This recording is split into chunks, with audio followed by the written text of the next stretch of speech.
Step aside, Rudolph. There's a new Christmas hero in town. Donkey. My Christmas wish? To be a real boy. And that's no lie. Okay, despite those past 2 pages being Shrek related, what we're reading next is Kung Fu Panda Holiday.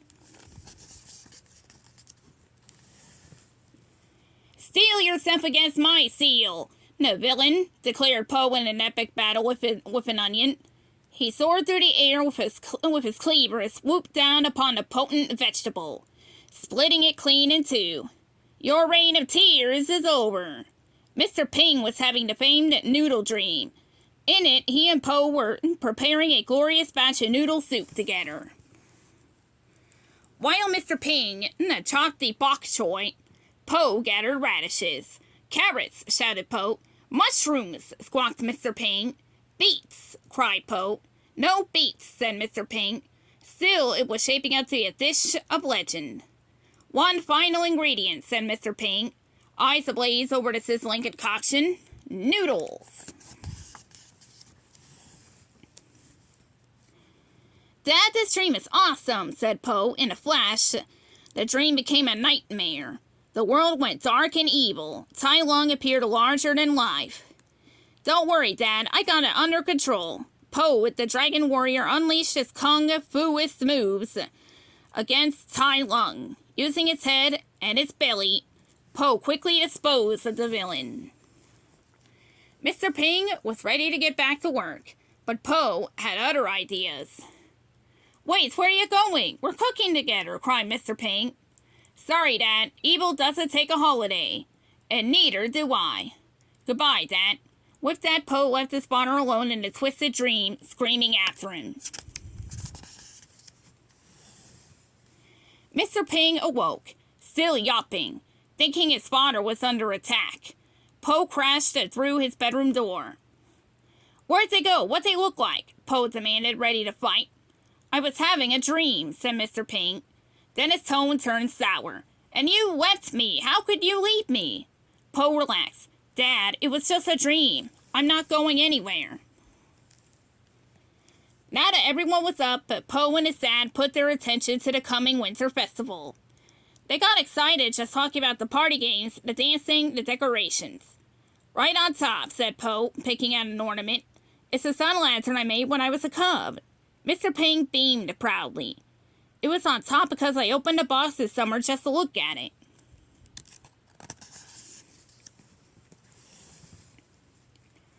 While Mr. Ping danced and Po ate, Master Shifu entered the kitchen. He brought news about the Winterfest at the Jade Palace. With the Kung Fu masters from all the provinces. No, Po blurted, hoping to be invited. You will be hosting the event, said Shifu. The giant panda nearly burst with joy.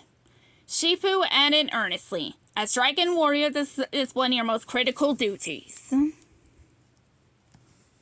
Po imagined the feast to be a festive party, but Shifu explained it was just the opposite. Elegant and formal. Awesome, Po responded. I'm all about elegance. Above all, noted Shifu, the feast must be perfect. No common traditions like dancing and sun lanterns. Po was so excited Shifu had called upon him that he agreed, forgetting all about the lantern his father had saved.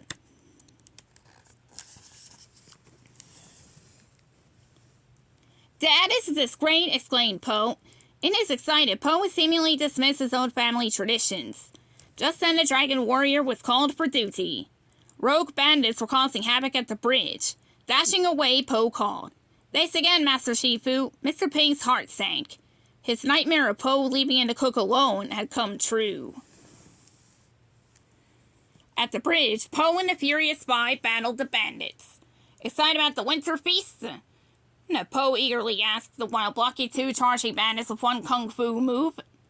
Crane masterfully tripped raiders with spread wings. The feast is intense. It's an honor to be invited, said Mantis, battling a marauder 100 times his size.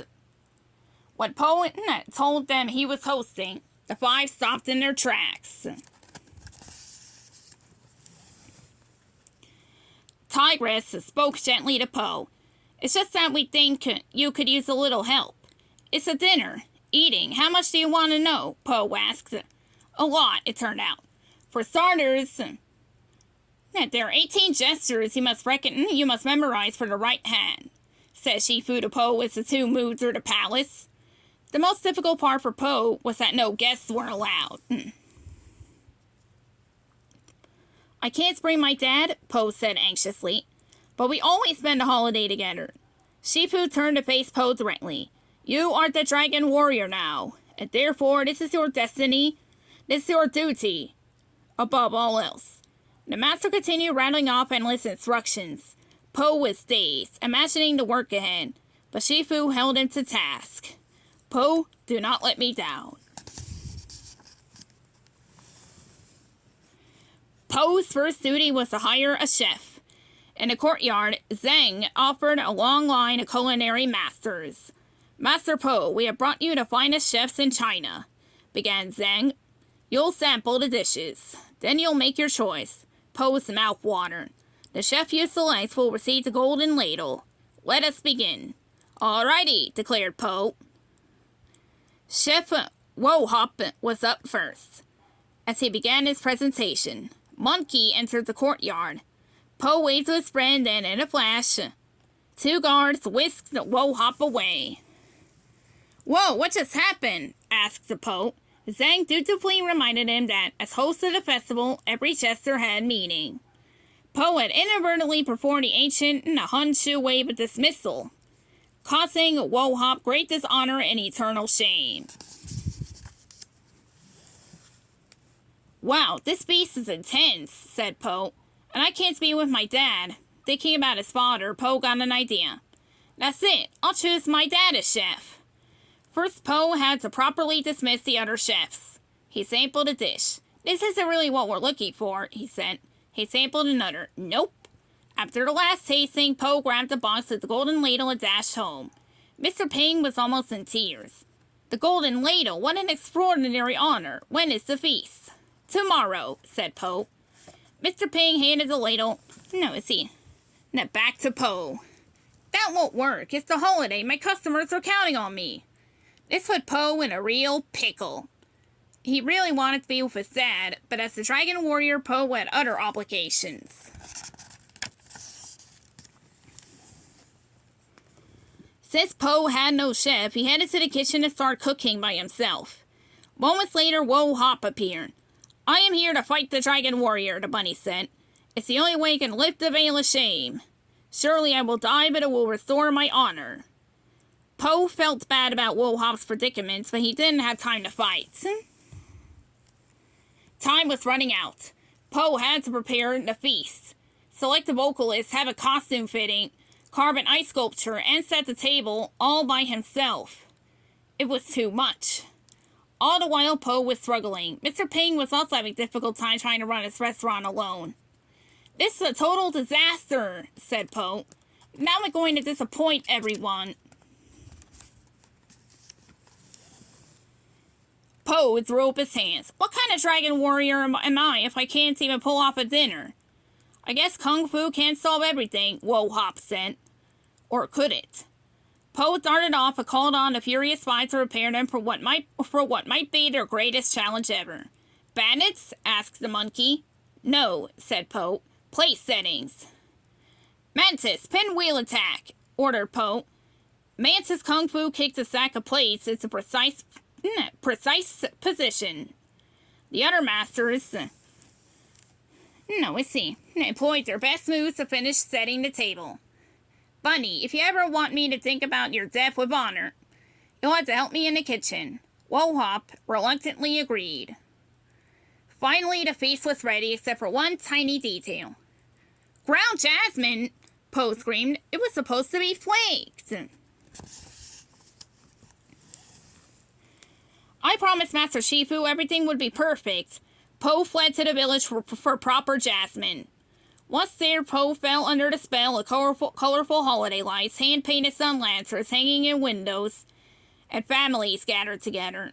The gentle panda quietly sighed, missing his father terribly. Conflicted and heartbroken, the dragon warrior returned to the palace where the winter feast was about to begin.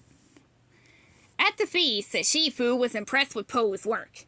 Elegant, perfect. You made me proud. Po was honored, but he was not happy. When Shifu urged him to recite the Creed of the Masters, Po instead recalled his fondest holiday memories. I wish I could say be a good host, but I need to leave, and Po looked at Shifu to be a good son. Inspired by Po's holiday stories, the Kung Fu Masters recall memories of their own families. I used to love cooking with my sisters, said Viper. Tigress grinned, thinking of her favorite traditions. The folk dances. Games, the music, said Crane. All that festive talk upset Shifu, who was concerned only about Kung Fu traditions. Back in the village, Mr. Ping was thrilled to see Po. He felt sorry for making his son feel guilty about his obligation. That's what the holidays are all about, smiled Po. Now, don't we have some cooking to do? With swift culinary moves rivaling any Kung Fu master, father and son whipped up their famous noodle soup for all the hungry villagers. Po never felt happier. Everything was perfect. Sun lanterns were hung, including Po's festive music played. Villagers slurped soup. Even Po's Uncle Yang, who laughs so hard he shoots noodles out of his nose, was there. To Po's surprise and delight, the five and the other Kung Fu masters arrived to join the party. The more the merrier, said Mr. Ping. Everyone enjoyed the festivities, except Wo Hop, who still hadn't fought the dragon warrior. Stealthily, he stalked Po.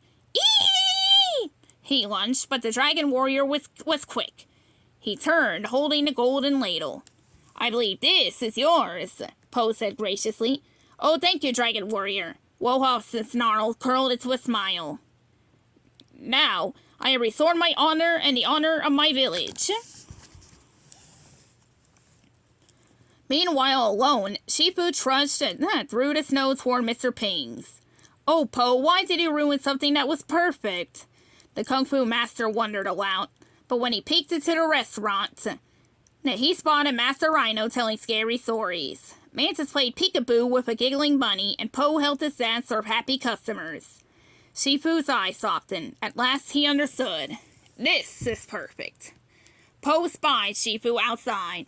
There's always room for one more at Mr. Ping's. Shifu didn't want to disturb Po's family. You're my family too, Po gently said. Finally, Shifu conceded. That soup does smell delicious.